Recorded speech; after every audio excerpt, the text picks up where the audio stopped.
Hi everyone, my name is Ercy and welcome back to my channel. In this video, I'm going to give you a rundown of all the 5-star reads of 2021. So pretty much the best books of the year, at least for me. So if that is something you want to see, then stick around.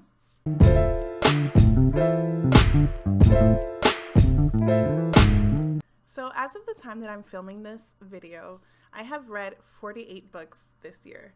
And I set a goal on Goodreads for 52, so roughly about a book a week. So I didn't quite make that goal yet.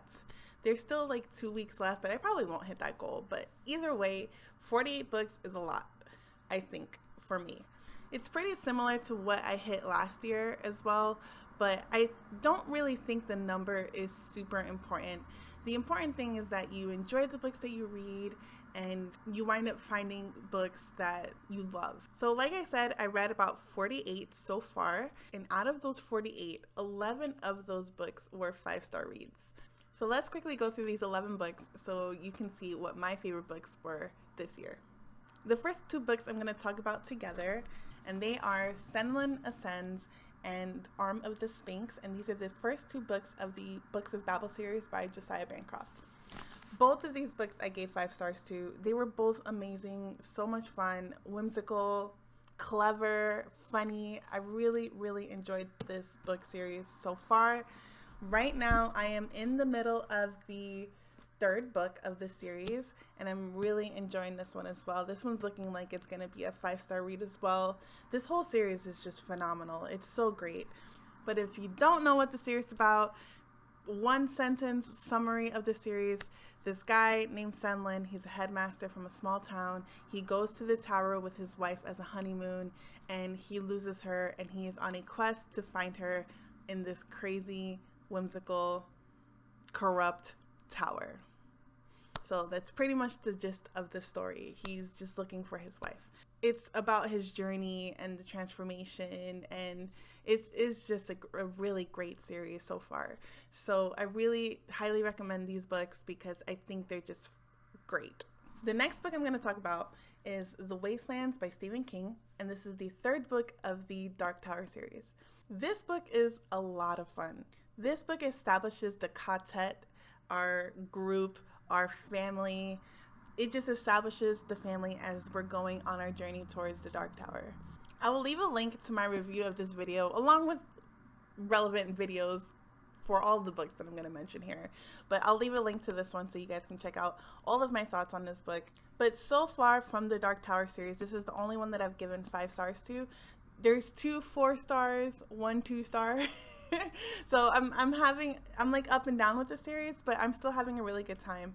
But this one is so far is my favorite. We have some action with the bear and the city of Lud. Like, there's just so much going on in this book, and I really like this one from the Dark Tower. So go check it out if you haven't already. So now that I did some fantasy, let's move on to a literary fiction pick. The one I'm going to talk about right now is Infinite Country by Patricia Engel. This one follows different members of a single Colombian family and their relationship with each other as it's transformed because of the idea of the American dream as they chase after it. This is an immigration story, and I really felt like this book embodied the immigrant experience to a T, especially at least from the Latin American side. Each member of the family sort of represents a different aspect of the immigrant experience. We have the mother living as an undocumented person in the United States, the father coming to the United States and then getting deported. They have 3 children together. One is undocumented, living with the mother, but now speaks English, being raised in the United States. Another one is a citizen, but having undocumented people in his family. And then the 3rd one, she is a citizen of the United States, but she's living in Colombia and trying to make her way back into the United States. So there's just so many perspectives, and they're all interconnected. And this is pretty much the reality for a lot of people who have this experience. The way that the dynamics work with each other in a single household is really interesting and complex. And I really felt like this book did a great job at capturing that, and not only just showing you guys that message, but just making a really interesting story as well. So I definitely highly recommend this one. a great literary fiction pick, and it's a fast read. It's pretty fast paced and very interesting throughout, so definitely recommend this one. It's one of my favorites. Sticking with literary fiction, I have a short story collection that I wound up giving 5 stars to, and that is The Secret Lives of Church Ladies by Disha Filial. The stories are about Black women, church, and sexuality, and I thought it was absolutely brilliant. I read this back in like January or February, and I still think about some of these stories. One of the major themes that we see throughout this collection, the pull between expectations from church and society and family and your own passions and desires. We see these women being very complex and interesting, and it just makes them so realistic. I really love this collection, and I hope you all check it out. Let's do a quick romance. So this one romance I gave 5 stars to, and that is Get a Life, Chloe Brown by Talia Hibbert. This is the first book of the Brown Sisters trilogy by her, and I really, really love this book. We follow Chloe, who has been diagnosed with fibromyalgia, and it is a chronic condition that causes her pain, tiredness, and among other things.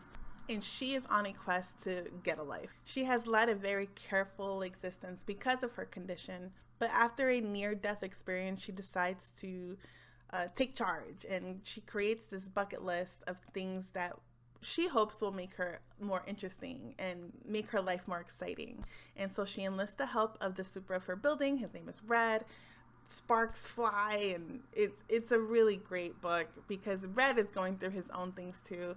The highlight on mental health and physical health in this book, along with a very steamy and sexy romance, is really great. Like this was just a fun book. I really, really enjoyed this one. The other 2 books in the series, I gave the second one 4 stars and the third one 3 stars. So like they're still good, but I really like the first one better than the other 2.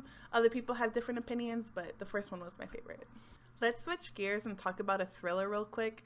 I won't spend too much time on it because I talk about it a lot, but that's Angels and Demons by Dan Brown. This was a reread for me earlier on this year, and I really, really love this series, or at least this book. This book is my favorite. This follows Robert Langdon. He's a cryptologist, or he's a Harvard symbols professor. Like he talks about symbols and codes and those kind of things. He has been enlisted to help solve a murder, and it's just plot twist, plot twist, plot twist, plot twist. Like it's just so good. It's a fun book, and I definitely recommend at least this book. Just try out the first one because I really like this one. Another one that I talk about and mention a lot is Reflection by Elizabeth Lim. I read this one back in June, and I really loved it. 5 stars. It is a twisted tale book from the Disney books, where they put a spin on Disney movies and stuff like that. And this one is a Mulan retelling. This is the only twisted tale book that I've given 5 stars to. I'm still waiting for another one to just leap up and give me the same amount of joy that this one gave me, but so far the series has been like a 3-star series throughout, and this one is the only exception. The twist in this one is just that Mulan has to go to the underworld to save Captain Shang because he's the one that gets injured, and it's just a really great book. We have a lot of inclusion of Chinese folklore and mythology and stuff, and her journey through the underworld is really very interesting. Like, just check it out. It's a short read too, and it's just fun, and it starts off super action packed, so definitely recommend this one. It's one of my favorites, and I keep talking about it, so hopefully this is the last time I talk about it, because I know you guys have heard me mention this book a million times. So Reflection by Elizabeth Lim. Let's switch gears to a sci-fi read, and that is Ready Player One by Ernest Cline. This was a reread for me as well this year, and I gave it 5 stars. But this is a modern cult classic. We follow Wade Watts as he pursues his quest of acquiring all of the Easter eggs in this virtual reality game that is taking over the whole planet called The Oasis. The creator of the game has passed away, and he has created this sort of quest-like game in his system, and the one player that is able to acquire all of the Easter eggs gets to win ownership of the whole entirety of the Oasis. So obviously this is a prize that everyone wants to get, super adventurous, but what's really interesting about this is the way that we have these moments of how the game influences the people in society in real life, how the world has become neglected because of the attention and focus the Oasis has pulled from everything. Even though the game and everything within the Oasis is super interesting and fun and cool with 80s references, I also found the dystopian side of it to be really interesting as well. So that's why I really love this book. I want to reread it again. Like, it's just a fun ride. The second book I gave like 4 stars to. It wasn't as much fun as this one. Like, it was still cool, but this one's definitely better. Like, I really like this one. So yeah, Ready Player One, 5 stars. Love this book. Last sci-fi I'm going to talk to and quickly mention is Remote Control by Nnedi Okorafor. I talk about this one a lot. It's so great. This is a coming-of-age novella, sci-fi. This girl finds an alien relic and she becomes the adopted daughter of death, and it's just a really, really great book. So I know I talk about it so much, so I'm just going to move on, but I really love this book. 5 stars. One of my favorites. Highly recommend. Just listen to the audiobook. The audio narration is amazing. Read the book. My final 5-star read, I'm going to lump these as one. It's one I really don't talk about. I talked about it more like earlier on in my channel. Don't look for those videos because I've come a long way. The one I'm going to talk about is My Hero Academia. The one I'm really talking about here is Volume 2. A lot of the books in this series are really great. They're just fun books. But this is a manga series that I really, really like. So I already watched the show that has been dubbed with the English translation of it. And the show is great. I really love the show. Super action-packed, so much fun, so dramatic.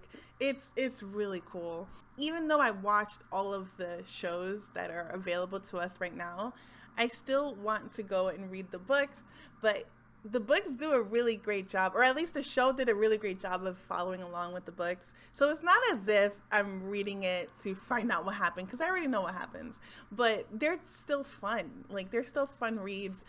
But what I really love about this book series is pretty much the whole premise of it. The premise of this series is that we follow Izuku Midoriya. He's just a regular kid born in a world where everyone, the majority of the people in society have superpowers, and he was born regular. There are these for-hire vigilante superheroes that work for this superhero type agency.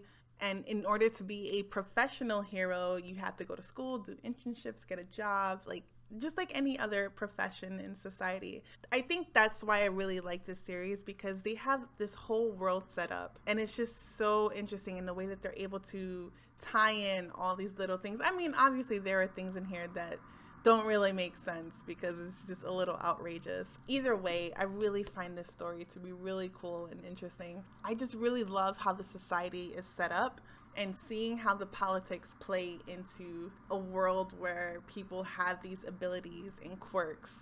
I just think it's really cool. But I think the best part about this is this overall message of, if you put in the work, you are capable of just doing anything. These are really fun. I really like these, and I hope you guys check it out. So as of right now, that is the list. Those are the books. Those are the 5-star reads. Obviously, I had a great reading year regardless. I've had quite a few 4-star reads this year, 3 stars as well. 3 stars isn't bad. I'm just really happy with all of the books that I was able to read this year. Let me know in the comments if you've read any of these books, and also let me know some of your favorites. I think that'd be really fun, because then I can use that as more recommendation for my own reading. So yeah, I would love to know. But yeah, if you enjoyed this video, give it a like, subscribe if you want to see more. I hope you all have an amazing day, and I'll talk to you all soon. Bye.